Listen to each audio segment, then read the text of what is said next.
Hello दोस्तों, कैसे हो आप सभी। उम्मीद करूंगी कि आप अच्छे होंगे और स्वस्थ होंगे। आज की इस वीडियो में हम लेकर आए हैं प्रश्नावली 1.2 जो कि 11वीं कक्षा का हमारा पहले चैप्टर की दूसरी प्रश्नावली है। ये 1.2 पिछले वीडियो में हमने पढ़ी थी 1.1 जिसके अंदर हमने पढ़ा था कि समुच्चय कौन कौन होते हैं, मतलब समुच्चय वास्तविक में क्या होते हैं और रोस्टर रूप क्या है, समुच्चय निर्माण रूप क्या है। साथ ही हमने उनको हल करना और एक दूसरे में परिवर्तित करना भी सीखा था। उम्मीद करूँगी कि आपको वो वीडियो देख लिया होगा, तभी आप ये वीडियो कर पाओगे, क्योंकि यदि आपको यही पता नहीं होगा कि समुच्चय क्या है, इसे किस तरीके से लिखा जाता है, तो आप इन क्वेश्चन को हल नहीं कर पाओगे। तो उस वीडियो को ज़रूर देख लेना। और अब हम शुरू करने जा रहे हैं प्रश्नावली 1.2। वीडियो को शुरू करने से पहले वीडियो को लाइक करके चैनल को सब्सक्राइब कर देना। इस तरह की वीडियो पाने के लिए बेल आइकन घंटी को जरूर से प्रेस कर देना। हम आपको इसी तरीके से अच्छे वीडियो, अच्छी प्रश्नावलियों के वीडियो लेकर जरूर आते रहेंगे। तो हमारा पहला प्रश्न है, निम्नलिखित में से कौन से रिक्त समुच्चय के उदाहरण हैं। दोस्तों, सबसे पहले हमें पता होना चाहिए कि रिक्त समुच्चय क्या होता है। रिक्त समुच्चय से आशय है सीधा फाई। फाई का अर्थ होता है जिसके में कुछ भी मतलब संख्या ना हो, मतलब मंजिला ब्रैकेट के अंदर जीरो हो। जीरो से आशय है फाई का। जीरो मतलब ऐसे नहीं कि कोई संख्या है, मतलब यहाँ पर जीरो का मतलब कोई संख्या है, इसका मतलब है कि मंजिला ब्रैकेट में कोई संख्या हो ही ना, है ना। तो फाई जो होता है वो इक्वल होता है मंजिला ब्रैकेट खाली के, है ना। तो अगर मंजिला ब्रैकेट के अंदर कुछ भी नहीं लिखा हुआ है, कुछ भी आंसर नहीं आ रहा है, तो वो रिक्त समुच्चय होता है। जैसे कि पहला है कि 2 से भाज्य विषम प्राकृत संख्या। अब ऐसी कोई प्राकृत संख्या है ही नहीं, मतलब विषम प्राकृत संख्या जो 2 से भाज्य हो। यानी कि अगर प्राकृत संख्या कहाँ से शुरू होती है, 1 2 दो दो दो करते अनंत तक, उसमें से हमें लेनी है विषम। तो 1 3 5। अब प्रश्न में बोला है कि 2 से भाज्य वो संख्या है। अब 1 3 5 7 विषम संख्याओं का भाग 2 में जाता ही नहीं है, तो ये इसका आंसर क्या होगा। इसका आंसर होगा फाई या मंजिला ब्रैकेट खाली। तो यह होगा इसका आंसर, यानी कि ये रिक्त समुच्चय है। सम अभाज्य संख्याओं का समुच्चय। जैसे कि सम भी बोला है और अभाज्य संख्या है, जैसे 2 3 5। अब इसमें से सम कौन सी है, मतलब ऐसे और भी है 7 11 13। इनमें से सम कौन सी आ रही है, इनमें से सम मुझे जब तक दिख रहा है यहाँ पर सिर्फ 1 2 ही आ रहा है, यानी कि इसका आंसर तो 2 है, यानी कि एक तो आंसर आ रहा है, इसलिए ये रिक्त समुच्चय नहीं है। तो पहला वाला रिक्त समुच्चय है, दूसरे वाला नहीं है। अब तीसरा है कि x एक प्राकृत संख्या है जहाँ पर x का मान 5 x का मान जो है 5 से छोटा है, साथ ही 7 से बड़ा है। तो 5 से छोटा और 7 से छोटा कौन होता है, 6, यानी 5 और 6 के बीच में कौन आता है, 6 आता है। तो यहाँ पर 6 आंसर हो जाएगा। एक प्राकृत संख्या है, ठीक है, 5 से छोटी और 7 से बड़ी। सॉरी, मिस्टेक हो गई है, 5 से बड़ी संख्या का कहा है ना, और 5 से छोटी और 7 से बड़ी। तो 5 से अगर छोटी संख्या ले तो 1 2 3 4 इसी के साथ आए, और 7 से बड़ी संख्याएं लेती हैं तो 8 9 10 इस तरीके से। तो यहाँ पर तो कोई ऐसा बिंदु है ही नहीं जो सेम हो यहाँ पर, है ना।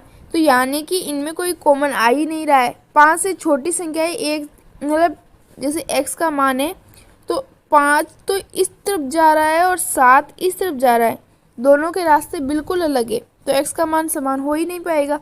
यानी कि इसका आंसर क्या होगा, इसका आंसर 5 होगा या फिर मंजिला ब्रैकेट खाली। y सज y किन्हीं भी 2 समांतर रेखाओं का उभयनिष्ठ बिंदु। अब अगर कोई रेखा है समांतर है, जैसे कि ऐसे और ऐसे, तो इनमें से अगर कोई समांतर है तो वो प्रतिच्छेद ही नहीं करेगी, और जब प्रतिच्छेद ही नहीं करेगी तो उनका उपनिष्ठ बिंदु कहाँ से आएगा। मतलब अगर प्रतिच्छेद रेखाओं का कहते हैं तो उनके बीच में हम उपनिष्ठ बिंदु निकाल सकते हैं, लेकिन जब समांतर रेखाएं हैं, जब वो प्रतिच्छेद ही नहीं कर रही है तो उनके बीच में कैसे निकाल सकते हैं। यानी कि इसका आंसर क्या हो जाएगा, फाई, या खाली मंजिला ब्रैकेट। तो इनमें से हमने देखा कि कौन कौन से रिक्त समुच्चय है और कौन से नहीं है। जो दूसरा है वो रिक्त समुच्चय है, सॉरी पहला रिक्त समुच्चय है, दूसरा नहीं है, तीसरा है और चौथा भी है। ठीक है। अब निम्नलिखित समुच्चयों में से कौन परिमित और कौन अपरिमित है। परिमित और अपरिमित किसे कहते हैं वो भी आपको पता होना चाहिए। हालांकि आप पहली बार पढ़ रहे हो इसलिए मैं ही आपको बता देती हूँ। परिमित से तात्पर्य है कि मंजिला ब्रैकेट के अंदर ऐसा मान जो कि निश्चित है, यानी कि जैसे कि 2, 3, 5, ये मंजिला ब्रैकेट बंद, यानी कि यहाँ पर दो अनंत तक नहीं जा रहा है। जो अनंत तक जा रहा है वो अपरिमित है, और जो नहीं जा रहा है वो परिमित है। जैसे कि अगर हम इन क्वेश्चन को हल करेंगे तो आसानी से आपको पता चल जाएगा। वर्ष के महीनों का समुच्चय, अब महीने कितने होते हैं, 12 महीने होते हैं, सबको पता है। तो मतलब कोई अनंत तक तो नहीं जा रहे हैं, सिर्फ 12 ही तो है, इसलिए ये परिमित हो जाएगा। दूसरे के अंदर देखो डो करते करते इसका मतलब है अनंत तक जा रहा है, अनंत तक जा रहा है वो है अपरिमित। यहाँ पर डॉट तो आया है तीसरे के अंदर, लेकिन इसकी एंडिंग बताई हुई है और शुरुआत बताई हुई है, यानी कि ये परिमित है, यानी ये अनंत तक नहीं जा रहा है वो परिमित, और जो अनंत तक जा रहा है वो अपरिमित। ठीक है। 100 से बड़े धन पूर्णांकों का समुच्चय, अब 100 से बड़े 101 से लेकर अनंत तक धन पूर्णांक है, यानी कि ये भी अपरिमित हो जाएगा। 99 से छोटे अभाज्य पूर्णांकों का समुच्चय, तो वो तो हमें पता है कि अभाज्य संख्याओं का समुच्चय ऐसे तरीके से करते हम यहाँ पर लिख देंगे मतलब कोई भी ऐसी संख्या है जो अभाज्य हो पीछे वाली, यानी कि उसकी एंडिंग भी बताई हुई है और इस तरीके से। ठीक है। यहाँ पे वैसे 90 नहीं आएगा, 2 आएगा, 3 आएगा, 5 आएगा, इसके अंत में आ जाएगा, जैसे कि 77 ले लेते हैं, 77 भी आता है, एक सेकेंड, तो हम ले लेते हैं 97, शायद 97, आप एक बार चेक कर लेना। 97 वो एक अभाज्य संख्या है मेरे ख्याल से, तो इसकी एंडिंग ये यहाँ पर, यानी कि शुरुआत दी हुई है, एंडिंग दी हुई है, तो ये भी परिमित हो जाएगा क्योंकि अनंत तक नहीं जा रहा है। अब बोला है, इसका आंसर वैसे लिखे हुए भी है, आप चाहो तो यहाँ पर लिख सकते हो। हाँ देखो 97 ही है। ठीक है, ये सही है आंसर। तीसरा क्वेश्चन है, निम्नलिखित समुच्चयों में से प्रत्येक के लिए बताइए कि कौन परिमित है और कौन अपरिमित है। सेम वही आंसर है, बस हमें बताना है कि कौन परिमित है कौन अपरिमित है, और वो हमें कब पता चलेगा, जब हम इन्हें हल करेंगे, है ना। दिया हुआ है कि x अक्ष के समांतर रेखाओं का समुच्चय, तो अगर x अक्ष के समांतर कोई भी रेखा खींचे, ठीक है, तो x अक्ष के समांतर तो बहुत सारी रेखाएं खींच सकते हैं, मतलब जितने y अक्ष है, y अक्ष पर जितने बिंदु है उन सब से एक समांतर रेखा खींच सकते हैं सीधे सीधे, यानी कि एक तरह से अनगिनत या अनंत रेखाएं हम खींच सकते हैं, तो इसका आंसर अनंत हो जाएगा। तो अनंत पर जा रहा है, यानी कि ये अपरिमित है। अंग्रेजी वर्णमाला के स्वरों का समुच्चय, ये एक परिमित है क्योंकि इसमें बताया हुआ है कि अंग्रेजी वर्णमाला है, और अंग्रेजी वर्णमाला के अक्षरों का समुच्चय, यानी अक्षर कितने होते हैं, 26 अक्षर, तो उन 26 अक्षरों का समुच्चय अगर हम निकालें तो वो परिमित हो जाएगा क्योंकि अनंत पर नहीं जा रहा है। उन संख्याओं का समुच्चय जो 5 के गुणज है, अब 5 के गुणज लगभग अनगिनत है क्योंकि 5 का पहाड़ा लिखते जाओ, यहाँ पर 5 का पहाड़ा लिखते जाओ, 5, 10 डो करते अनंत तक, जहाँ तक जितने भी संख्याएं ले लो जिसके पास मतलब अनंत में 5 या 0 हो, उन सब में 5 का भाग चलता जाएगा, यानी कि चाहे कितने भी मैं 0 लगा दूँ यहाँ पर अनंत वाले, फिर भी इसमें 5 का भाग तो चला जाएगा, यानी कि अनंत ऐसी संख्याएं हैं जिनमें 5 का भाग जा सकता है, तो ये अपरिमित हो जाएगी। ठीक है, ये अपरिमित। पृथ्वी पर रहने वाले जानवरों का समुच्चय अनंत जानवर है, लाखों करोड़ों, है ना। लेकिन इनमें हमें योनियों की संख्या भी तो पता है कि कौन कौन से जानवर ऐसे होते हैं। तो इस तरीके से देखा जाए तो उन्हें काउंट तो किया जा सकता है, यानी कि ये परिमित के अंदर आ गया। ठीक है। मूल बिंदु 0 से होकर जाने वाले वृत्तों का समुच्चय। अब मूल बिंदु से अनगिनत वृत्त खींचे जा सकते हैं। अगर कोई ऐसा आपको ग्राफ दे दिया जाए तो ऐसे खींच सकते हैं, ऐसे खींच सकते हैं, ऐसे खींच सकते हैं, है ना। सिर्फ मूल बिंदु से जाता हुआ बोला, ये जो थोड़ी ना बोला है कि बीच में होना चाहिए या एक्स एक्स के समांतर होना चाहिए, ऐसा कुछ नहीं बोला है। तो हम अनंत खींच सकते हैं, तो ये भी अपरिमित हो गया। अब चलते हैं चौथे प्रश्न की तरफ। प्रश्न नंबर 4 है, निम्नलिखित में बताइए ए और बी बराबर है अथवा नहीं है। तो ए व बी बराबर कब होंगे? जब उनमें जो मतलब मंजिला ब्रैकेट के अंदर इसके जो अंदर जो संख्या है वही इसके अंदर हो। हालांकि वो क्रम चेंज हो सकता है कि अगर यहाँ पर ए यहाँ पर लिखा हुआ है तो यहाँ पर लास्ट में लिखा हुआ है तो वो अलग हो सकता है, लेकिन फिर भी अब ये समान होने चाहिए। जैसे कि पहले के अंदर है ए, यहाँ पर कोष्टक में ABCD, और इसके अंदर क्या है DCBA, यानी कि लिखा तो यही है, बस उसे जगह चेंज करती है, तो उससे कोई फ़र्क नहीं पड़ता, यानी कि ए और बी बराबर है। तो पहला बराबर है। दूसरे में देखो 4, 8, 12, 16, और इसमें क्या है 4, 8, 12, 18 आ गया। देखो इसमें 16 था, इसमें 18 आ गया। हालांकि एक सेकेंड, हाँ इसमें क्या था 12 था और इसमें 18 है, यानी कि एक एक चीज़ का फ़र्क हो गया, यानी कि ये बराबर नहीं है। ये बराबर थे, ये बराबर नहीं है। तीसरा है कि ए है 2, 4, 6, 8, 10, और यहाँ पर बोला है कि 10 से छोटी सम धन पूर्णांक। अब सम भी होनी चाहिए और धन पूर्णांक, तो 10 से छोटी कौन कौन सी होती है? 10 होती है, 2 होती है, 4 भी सम धन पूर्णांक है, 6, 8, और फिर 10 तो ज़्यादा हो जाएगा इसलिए 8 तक ही। लेकिन यहाँ पर नीचे बराबर का चिन्ह भी लगाया हुआ है ना, एक्स मतलब बराबर का चिन्ह भी है, यानी कि 10 भी इसमें शामिल है, तो 10 भी, यानी कि ये और ये बराबर आ गए हैं, है ना। 2, 4, 8, 6, 8, 10, तो ये भी ए और बी बराबर है। ए है एक्स सच दैट एक्स संख्या 10 का एक गुणज है, और बी में भी क्या है 10, 15, 20, तो यहाँ पर नहीं है। क्यों? क्योंकि इसमें बोला है 10 का गुणज, 10 का गुणज तो होता है 10, 20, डॉट कहते हैं अनंत तक, और यहाँ पर लिखा है 5 का गुणज, है ना। तो यहाँ पर 10 का गुणज लिखा हुआ है, यहाँ पर देखो 10, 15, 20, ये 25, इस तरीके से दिख रहा है कि 5 के गुणज है। 10 का गुणज और 5 का गुणज समान थोड़ी ना हो सकते हैं। हाँ, उसमें कुछ संख्या, आधी संख्याएं समान हो सकती है, लेकिन पूरी संख्याएं समान नहीं हो सकती है। तो ये भी हो गया क्वेश्चन। पांचवा क्वेश्चन है हमारे पास में, क्या निम्नलिखित समुच्चय युग्म समान है? कारण सहित बताइए। पहला दिया हुआ है ए 2,3, और बी है समीकरण एक्स दैट एक्स समीकरण x² plus 5x plus 6 is equal to 0 का एक हल है।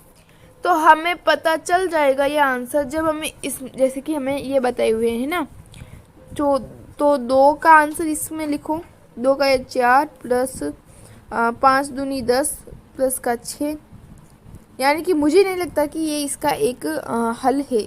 ठीक है, हम इसका आंसर अभी देख लेते हैं। ये देखो, ये रहा, समान नहीं है। अब इसे सीधे भी निकाल सकते हो। कैसे? कि मैंने यहाँ पर क्या किया, ए का जो मान दिया हुआ था 2 और 3 में से मैंने 2 का मान, मतलब दोनों को एक एक करके दोनों को रखना है, लेकिन चूंकि अगर दोनों में से कोई एक ही नहीं होगा तो वो सीधा ही वो आंसर गलत हो जाएगा। मैंने 2 का मान, एक्स का मान है वो यहाँ पर रख दिया, तो उसमें से हमारा अलग ही मान आया, है ना, 0 तो आया नहीं, इसलिए वो हल नहीं होगा। अब एग्जाम्पल के लिए हम, अगर हमें परीक्षा में करना हो तो हम कैसे करेंगे, इसे हल करेंगे, है ना। तो ऐसी कौन सी संख्या है, तो 5x² प्लस का हो जाएगा 6x माइनस का 5x, और फिर प्लस में 6, फिर इनमें से कॉमन लेंगे तो मेरा आंसर आ जाएगा -2, माइनस का 3। यानी कि अगर हम इस x की जगह पर -2 या -3 रखें तो इसका आंसर 0 के इक्वल आ जाएगा, तो वो हल हो सकता है। लेकिन केवल प्लस के 2 और 3 आंसर नहीं है इसका। ठीक है। ए का मान है एक्स इज एक्स शब्द फ्लो का अक्षर एक अक्षर है, तो इसका हल तो यही होगा। मैंने आपको वो बेटर ट्रिग्नोमेट्री के और भी बहुत सारे रॉयल के भी बताए थे कि आपको इस स्पेलिंग के मतलब प्रत्येक लेटर को कोमा के अंदर रखना है और सभी में केवल एक ही होना चाहिए, 2 बार नहीं लिखना है हमें, ठीक है। कोई भी 2 बार नहीं लिखना है, जैसे एफ कोमा ओ कोमा एल। अब एल 2 बार है तो 1 बार ही लिखेंगे, ओ भी 2 बार है इसलिए 1 बार ही लिखेंगे और फिर डब्लू, ये हमारा आंसर हो जाएगा, ठीक है। तो इसके अंदर 4 ही है। और यहाँ पर बोला है कि जो नोट दिया हुआ है साथ ही में कि 2 समुच्चय समतुल्य कहलाते हैं यदि दोनों समुच्चय के विभिन्न अवयव समान में हो। जैसे कि यहाँ पर हमने देखा था कि ए का जो मान था वो बी के इक्वल है या नहीं। जैसे कि हमने पहला देखा था कि ए और बी समान है या नहीं यहाँ पर, तो यहाँ पर जो भी ए और बी के मान समान आ रहे हैं वो समतुल्य है। चौथे के अंदर वो सभी मतलब जिसके मान ए और बी में समान आ रहे हैं। जैसे कि इसका आंसर था 2,3 और इसका आंसर क्या आया था -2,3, तो ये समतुल्य नहीं है। और यहाँ पर बोला है एक्स शब्द फ्लो का आंसर आया था एफ कोमा ओ कोमा एल कोमा डब्लू। और ये जो नीचे वाला शब्द दिया हुआ है उसका आंसर क्या होगा W comma O comma L comma F। अब बस इसकी जगह ही चेंज की है, बाकी दोनों समान है ना, दोनों इक्वल है, इसलिए ये समतुल्य है। तो यही हमें इस क्वेश्चन में बताना था। तो हम कह सकते हैं कि पहले जो है वो उसके अवयव समान नहीं है, इसलिए ये ए बी इक्वल नहीं है तो समतुल्य भी नहीं है, और दूसरा इक्वल है इसलिए समतुल्य है। अब हमारा छठा क्वेश्चन हो गया है, उसके बाद में हमारी 1.3 प्रश्नावली होगी जो हम कल करेंगे। छठा क्वेश्चन है नीचे दिए हुए समुच्चयों के समान समुच्चयों का चयन कीजिए। तो यहाँ पर हमें देखना है कि कौन कौन से समुच्चय समान है। तो यहाँ पर ए का मान है 2, 4, 8, 12। 2, 4, 8, 12 का जो मान है वो हमें यहाँ पर दिखाई दे रहा है, इसके अंदर तो नहीं है। 2, 4, 8, तो इसका मान किसी से भी मतलब समानता नहीं रखता है। बी का मान है 1, 2, 3, 4 और हमें डी का मान दिख रहा है 1, 2, 3, 4 ही है, तो बी और डी समान है, ठीक है। उसके साथ ही 4, 8, 12 इस तरीके से आंसर है। तो जो सी का मान है वो भी किसी के भी इक्वल नहीं आ रहा है, ठीक है। डी का मान तो बी के बराबर है वैसे। ई का मान है -1,1 और ये रहा। जी का मान भी समान है, तो हम ई और जी को समान कर सकते हैं, ठीक है। बी और डी को समान कर दिया। बाकी यहाँ पर 0,a है और यहाँ पर 0,1 है, तो अलग अलग हो गए। यानी कि यहाँ पर 2 ही समान है, एक तो है बी और डी और एक है ई और जी। ये 2 समान है, बाकी सब भिन्न भिन्न है। तो इस तरीके से ये क्वेश्चन हमारा हो गया है। अब हम अगले वीडियो में प्रश्नावली 1.3 को हल करने वाले हैं, तो वीडियो को ज़रूर देखते रहना और वीडियो को लाइक शेयर एंड सब्सक्राइब भी कर ही लेना, ताकि हमारा जो अगले वीडियो है प्रश्नावली 1.3 का वो आपके पास जल्द पहुंच जाए। हम कुछ ही दिनों में प्रश्नावली जो 12वीं की है वो भी शुरू करने जा रहे हैं, साथ ही में जो 10th क्लास की मैथ है उसे भी शुरू करने जा रहे हैं। तो आप वीडियो को ज़रूर से देखना और लाइक शेयर सब्सक्राइब जरूर से करना, और हो सके तो अपने मित्रों के साथ भी शेयर करना। मिलता है आपसे अगले वीडियो में, तब तक के लिए धन्यवाद। Thanks for watching.